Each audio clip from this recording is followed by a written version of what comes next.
वैशाख मास मातम अध्याय 23। हरे कृष्णा, राधे राधे। वैशाख मास का महीना बहुत ही पवित्र और पावन महीना है। इसमें दान, स्नान और धार्मिक कार्यों का विशेष रूप से महत्वपूर्ण बताया गया है। वैशाख में अन्न, जल, वस्त्र और अन्य वस्तु दान का महत्व भी बताया गया है। वैशाख मास में भगवान विष्णु की महिमा को बताता है। वैशाख मास के महीने में हमें प्यासे को पानी पिलाना चाहिए और भूखे को अन्न देना चाहिए। ज़्यादा से ज़्यादा पुण्य के काम करने चाहिए। वैशाख मास में स्नान, दान और धार्मिक कार्यों के महत्व को भी समझाया गया है। अब श्री गणेश जी महाराज और अपने गुरुदेव को याद करते हुए वैशाख मास मध्यम अध्याय 23 को सुनते हैं। गणनायके शंभुसुत विघ्नहरो गणराज, सकल कलेश संताप को तुरंत मिटा दो आज। बोलो गणेश जी महाराज की जय। गुरु अमृत है जगत में, बाकी सब विषवेल, सतगुरु संत अनंत है, प्रभु से करा दे मेल। बोलो गुरु जी महाराज की जय। कल हमने वैशाख मास महत्म अध्याय 22 में भगवत भक्ति के लक्षण तथा वैशाख मास के महत्व और गंगा सप्तमी के महत्व की कथा को सुना था। अब आगे की कथा वैशाख मास मध्यम अध्याय 23 में सुनते हैं। शुरू करते हैं। मिथिलापति ने पूछा, ब्राह्मण, इस वैशाख मास में कौन कौन सी तिथियां पुण्यदायिनी है? सुरुतदेव जी बोले, सूर्य के मेष राशि पर स्थित होने पर वैशाख मास में 300 तिथियां पुण्यदायिनी मानी गई हैं। एकादशी में किया हुआ पुण्य कोटि गुना होता है। उसमें स्नान, दान, तपस्या, होम, देव पूजा, पुण्य कर्म एवं कथा को सुना जाए तो वह तभी मुक्ति देने वाला है। जो रोग आदि से ग्रस्त और दरिद्रता से पीड़ित हो, वह मनुष्य इस पुण्यमयी कथा को सुनकर संतुष्ट और प्रसन्न होता है। वैशाख मास में मन में सेवन करने योग्य है, क्योंकि यह समय उत्तम गुणों से युक्त होता है। दरिद्र, पंगु, अंधा, नपुंसक, विधवा, साधारण स्त्री, पुरुष, बालक, युवा, वृद्ध तथा रोग से पीड़ित मनुष्य ही क्यों न हो, वैशाख मास का धर्म सबके लिए अत्यंत सुख साध्य है। परम पुण्य में वैशाख मास में जब सूर्य मेष राशि में स्थित हो, तब पापनाशिनी अमावस्या को कोटि गया के समान फल देने वाली होती है। राजन, जब पृथ्वी पर राज ऋषि सारवणी का शासन था, उस समय 30वें कलयुग के अंत में सभी धर्मों का लोप हो चुका था। उसी समय अनर्थ देश में धर्मवर्ण नाम से विख्यात एक ब्राह्मण थे। मुनिवर धर्मवर्ण ने उसी कलयुग में ही किसी समय महात्मा मुनियों के सत्रयाग में सम्मिलित होने के लिए पुष्कर क्षेत्र की यात्रा की। वहां कुछ व्रतधारी महर्षियों ने कलयुग की प्रशंसा करते हुए इस प्रकार कहा था, सतयुग में भगवान विष्णु को संतुष्ट करने वाला जो पुण्य 1 वर्ष में साध्य है, वही त्रेता में 1 मास में और द्वापर में 15 दिनों में तथा साध्य होता है।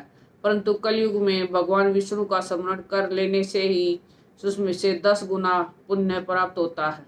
कलयुग में बहुत थोड़ा पुण्य भी कोटि गुना होता है। जो एक बार भी भगवान का नाम लेकर दया दान करता है और अकाल में ही अन्न देता है, वह निश्चय ही स्वर्ग में गमन करता है। यह सुनकर देव ऋषि नारद हंसते हुए उन्मत्त के समान नृत्य करने लगे और सभासदों ने पूछा, नारद जी, यह क्या कर रहे हो?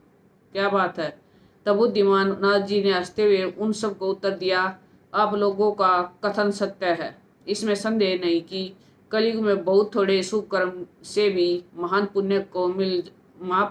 पुण्य मिल जाता है तथा कलेशों का नाश करने वाले भगवान केशव को श्रवण मात्र से ही प्रसन्न हो जाते हैं। तथा मैं आप लोगों को यह कहता हूँ कि कलयुग में ये 2 बातें बहुत कठिन हैं, शिशेंद्रिय और जीवा के वश में रखना। ये दोनों कार्य जो सिद्ध कर ले वही नारायण स्वरूप है। अतः कलयुग में आपको यहाँ नहीं ठहरना चाहिए। नारद जी की यह बात सुनकर उत्तम व्रत का पालन करने वाले महर्षि सहसा यज्ञ को समाप्त करके सुख पूर्वक चले गए। धर्मवर्ण ने भी वह बात सुनकर भूलोक को त्याग देने का विचार किया। उन्होंने ब्रह्मचार्य व्रत धारण करके दंड और कमंडलू हाथ में लिया और जटा वल्कधारी होकर ये कलयुग के अनाचारी पुरुषों को देखने के लिए घर छोड़कर चल दिए। उसको उनके मन में बड़ा विस्मय हो रहा था कि उन्होंने देखा प्राय मनुष्य पापाचार में प्रवृत्त हो बड़े भयंकर एवं दुष्ट हो गए हैं। ब्राह्मण पाखंडी हो चले हैं, शूद्र संन्यास धारण करते हैं, पत्नी अपने पति से द्वेष रखती है, शिष्य गुरु से वैर करता है, सेवक स्वामी के और पुत्र पिता के घात में लगा रहता है। ब्राह्मण शूद्रवत और गोए बकरियों के समान हो गई हैं। वेदों में गाथा की प्राधानता रह गई है। शुभ कर्म साधारण लौकिक कर्तव्य के ही समान रह गए हैं। इनके प्रति किसी की महत्व बुद्धि नहीं है। भूत प्रेत और पिशाच आदि की उपासना चल पड़ी है। सब लोग महत्व में आसक्त और उसके लिए अपने प्राण भी खो बैठते हैं। सब लोग झूठी गवाही देते हैं। मन में सदा छल और कपट भरा रहता है। कलयुग में सदा लोगों के मन में कुछ और, वाणी में कुछ और तथा क्रिया में कुछ और ही है देखा जाता है। सबकी विद्या किसी न किसी स्वार्थ को लेकर ही होती है और केवल राजभवन में उसका आदर होता है। संगीत आदि कलात्मक विद्याएं भी राजा को ही प्रिय है। कली में अधम मनुष्य पूजे जाते हैं और श्रेष्ठ पुरुषों की अवहेलना होती है। कली में वेदों में के विद्वान ब्राह्मण दरिद्र होते हैं। लोगों में प्राय भगवान की भक्ति नहीं होती है। पुण्य क्षेत्र में पाखंड अधिक बढ़ जाता है। शूद्र लोग जटाधारी तपस्वी बनकर धर्म की व्याख्या करते हैं। सभी मनुष्य अल्पायु, दयाहीन और शठ होते हैं। कली में प्राय सभी धर्म की व्याख्याता बन जाते हैं और दूसरों के कुछ लेने में ही उत्सव मनाते हैं। अपनी पूजा कराना चाहते हैं और वैसे ही दूसरों की निंदा करते हैं। अपने घराने पर सभी अपने स्वामी के दोषों की चर्चा में तत्पर रहते हैं। कली में लोग साधुओं की नहीं जानते और पापियों को बहुत आदर करते हैं। दुराग्रही लोगों के इतने दुराग्रही होते हैं कि साधु पुरुषों के एक दोष का भी ढिंढोरा पीटते और पापात्माओं के दोष के समूह को भी गुण गाते हैं। कली में गुणहीन मनुष्य दूसरों के गुण न देखकर उनके दोष ही ग्रहण करते हैं। जैसे पानी में रहने वाली जोक प्राणियों के रक्त पीती है, जल नहीं पीती, उसी प्रकार जोग के धर्म से संयुक्त हो मनुष्य दूसरे का रक्त चूसते हैं। औषधियों शक्तिहीन होती हैं और ऋतुओं में उलटफेर हो जाता है। सब राष्ट्रों में अकाल पड़ता है। कन्या योग्य समय में संतानोत्पत्ति नहीं करती। लोग नट और नर्तकों की विद्याओं में विशेष प्रेम करते हैं। जो वेदांत की विद्याओं में तत्पर और अधिक गुणगान है वह उन्हें अज्ञानी मनुष्य सेवक की दृष्टि से ही देखते हैं। वे सब के सब भ्रष्ट होते हैं। कली में प्राय लोग श्राद्ध कर्म का त्याग करते हैं, वैदिक कार्यों को छोड़ बैठते हैं। प्राय जीवा पर भगवान विष्णु के नाम का कभी नहीं आते। लोग श्रृंगार रस में आनंद का अनुभव करते हैं और उसी से में गीत गाते हैं। कलयुग के मनुष्यों में न कभी भगवान विष्णु की सेवा देखी जाती है, न शास्त्रीय चर्चा होती है और न ही कहीं यज्ञ की दीक्षा है, न विचार का लेश है, न तीर्थ यात्रा है और न ही दान धर्म ही होते देखे जाते हैं। यह कितने आश्चर्य की बात है। उन सबको देखकर धर्मवर्ण को बड़ा भय लगा। पाप से कुल की हानि होती देख अत्यंत आश्चर्य से चकित हो दूसरे द्वीप में चले गए। सब द्वीपों और लोकों में विचरते हुए बुद्धिमान धर्मवर्ण किसी समय कौतूहल पितरलोक में गए। वहां उन्होंने कर्म से कष्ट पाते हुए पितरों को बड़ी भयंकर दशा में देखा। वे दौड़ते, रोते और गिरते पड़ते थे। उन्होंने अपने पितरों को भी नीचे अंधकूप में पड़े हुए देखा। उनको देखकर आश्चर्यचकित हो दयालु धर्मवर्ण ने पूछा, आप लोग कौन हैं? किस दुष्कर कर्म के प्रभाव से इस अंधकूप में पड़े हैं? पितरों ने कहा, हम श्रीवत्स गोत्र वाले हैं। पृथ्वी पर हमारी कोई संतान नहीं रह गई, अतः हम श्राद्ध और पिंड से वंचित हैं, इसलिए यहाँ हमें नरक का कष्ट भोगना पड़ता है। संतानहीन दुरात्मा का अंधकूप में पतन होता है। हमारे वंश में एक ही महायशस्वी पुरुष है जो धर्मवर्ण के नाम से विख्यात है, किंतु वह विरक्त होकर अकेला घूमता फिरता है। उसने गृहस्थ धर्म को नहीं स्वीकार किया है, वह एक ही तंतु हमारे कुल में अवशिष्ट है। उसकी भी आयु क्षीण हो जाने पर हम लोग तो घोर अंधकूप में गिर पड़ेंगे, जहाँ से फिर निकलना कठिन होगा। इसलिए तुम पृथ्वी पर जाकर धर्मवर्ण को समझाओ, हम लोग दया के पात्र हैं। हमारे वचनों से उसको ये बताओ कि हमारी वंश रूपा दुर्वा को काल रूपी चूहा प्रतिदिन खा रहा है। क्रमशः सारे वंश का नाश हो गया है, एक तुम ही बचे हो। जब तुम भी मर जाओगे तब संतान परंपरा न होने के कारण तुम्हें भी अंधकूप में गिरना पड़ेगा। इसलिए गृहस्थ धर्म को स्वीकार करके संतान की वृद्धि करो, इससे हमारी और तुम्हारी दोनों की ऊर्ध्वगति होगी। यदि एक भी पुत्र बैसाख मास अथवा कार्तिक मास में हमारे उद्देश्य से स्नान श्राद्ध और दान करेगा तो उससे हम लोगों की ऊर्ध्वगति होगी और नरक से उद्धार हो जाएगा। यदि एक पुत्र भी भगवान विष्णु का भक्त हो जाए, एक भी एकादशी का व्रत रख लगे तो, अथवा यदि एक भी भगवान विष्णु को की पापनाशक कथा श्रवण करे तो उसकी सभी भावी पीढ़ियों का उद्धार होता है। वे पीढ़ियां पाप से आवृत होने पर भी नरक का दर्शन नहीं करती। दया और धर्म से रहित उन बहुत से पुत्रों के जन्म से क्या लाभ, जो कुल में उत्पन्न होकर सर्वव्यापी भगवान नारायण की पूजा नहीं करते।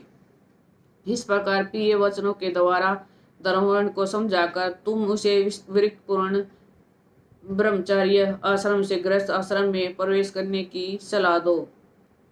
पितरों की यह बात सुनकर धर्मवर्ण अत्यंत विस्मित हुआ और हाथ जोड़कर बोला, मैं ही धर्मवर्ण नाम से विख्यात आपके वंश का दुराग्रही बालक हूँ। यज्ञ में महात्मा नाथ जी का यह वचन सुनकर कि कलयुग में प्राय कोई भी रसेंद्रिय और शिशेंद्रिय ही दृढ़ता पूर्वक स्वयं में नहीं रखता, मैं दुर्जनों की संगति में से वह भी तो अब तक दूसरे दूसरे द्वीपों में घूमता रहा। इस कलयुग के 3 चरण बीत गए हैं, अंतिम चरण में भी 3.5 भाग व्यतीत हो चुके हैं। मेरा जन्म व्यर्थ बीता है, क्योंकि जिस कुल में मैंने जन्म लिया उसमें माता पिता के ऋण को भी मैंने नहीं चुकाया। पृथ्वी के भारभूत उस शत्रुतुल्य पुत्र के उत्पन्न होने से क्या लाभ, जो पैदा होकर भगवान विष्णु और देवताओं तथा पितरों की पूजा न करे। मैं आप लोगों की आज्ञा का पालन करूंगा। बताइए, पृथ्वी पर किस प्रकार मुझे कलयुग से और संसार से भी बाधा नहीं प्राप्त होगी। धर्मवर्ण की बात सुनकर पितरों के मन में को कुछ आश्वासन मिला। वे बोले, बेटा तुम गृहस्थ आश्रम स्वीकार करके संतान के द्वारा हमारा उद्धार करो। जो भगवान विष्णु की कथा में अनुरक्त होते, निरंतर श्री हरि का स्मरण करते और सदाचार के पालन में तत्पर रहते हैं, उन्हें कलयुग बाधा नहीं पहुंचाता। मानद जिसके घर में शालिग्राम शिला अथवा महाभारत की पुस्तक हो, उसे भी कलयुग बाधा नहीं दे सकता। वैशाख मास के धर्मों का पालन करता है, माघ मास स्नान में तत्पर होता है और कार्तिक में दीप देता है, उसे भी कली की बाधा नहीं होती।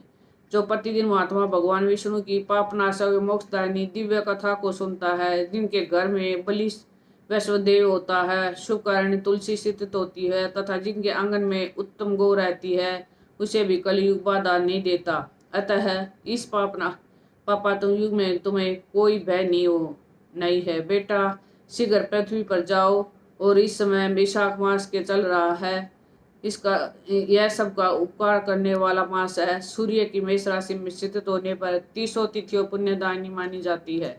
एक तिथि में किया हुआ पुण्य कोटि कोटि गुना अधिक होता है। उनमें भी जो बैसाख की अमावस्या तिथि है, वह मनुष्यों को मोक्ष देने वाली है। देवताओं और पितरों को यह बहुत ही प्रिय है, शीघ्र ही मोक्ष की प्राप्ति कराने वाली है। जो उस दिन पितरों के उद्देश्य से श्राद्ध और करते और जल से भरा हुआ घड़ा एवं पिंड देते हैं, उन्हें अक्षय फल की प्राप्ति होती है। अतः मामते तुम शीघ्र जाओ, और जब अमावस्या हो तब कुंभ सहित श्राद्ध एवं पिंडदान करो। सबका उपकार करने के लिए गृहस्थ धर्म का आश्रय लो। धर्म अर्थ और काम से संतुष्ट हो, उत्तम संतान पाकर फिर मुनिवर्ती से रहते हुए सुखपूर्वक दीपांतरों में विचरण करो। पितरों के इस प्रकार आदेश देने पर धर्म वर्ण मुनि शीघ्रता पूर्वक भूलोक में गए। वहां मेष राशि में सूर्य के स्थित रहते हुए वैशाख मास में प्रातःकाल स्नान करके देवताओं और ऋषियों तथा पितरों का तर्पण किया। फिर कुंभदान सहित पाप विनाशक श्राद्ध करके उसके द्वारा पितरों को पुनरावृत्ति रहित मुक्ति प्रदान की। तत्पश्चात उन्होंने स्वयं विवाह करके उत्तम संतान को जन्म दिया और लोक में उस पाप नाशिनी अमावस्या तिथि को प्रसिद्ध किया। तदंतर वे भक्तिपूर्व भगवान की आराधना करने के लिए हर्ष के साथ गंधमादन पर्वत पर चले गए। इसलिए वैशाख मास की यह अमावस्या तिथि परम पवित्र मानी गई है। वैशाख मास मध्यम अध्याय 23 संपूर्ण। वैशाख मास बहुत ही पावन और पवित्र महीना है। पुराणों में वैशाख मास में स्नान की भगवान श्री विष्णु को पाने का सबसे सरल और आसान रास्ता बताया है। वैशाख मास का वर्णन हमें पद्म पुराण और स्कंद पुराण में भी मिलता है। वैशाख मास में हमें ज़्यादा से ज़्यादा दान और पुण्य करना चाहिए। प्यासे को पानी और भूखे को भोजन देना चाहिए।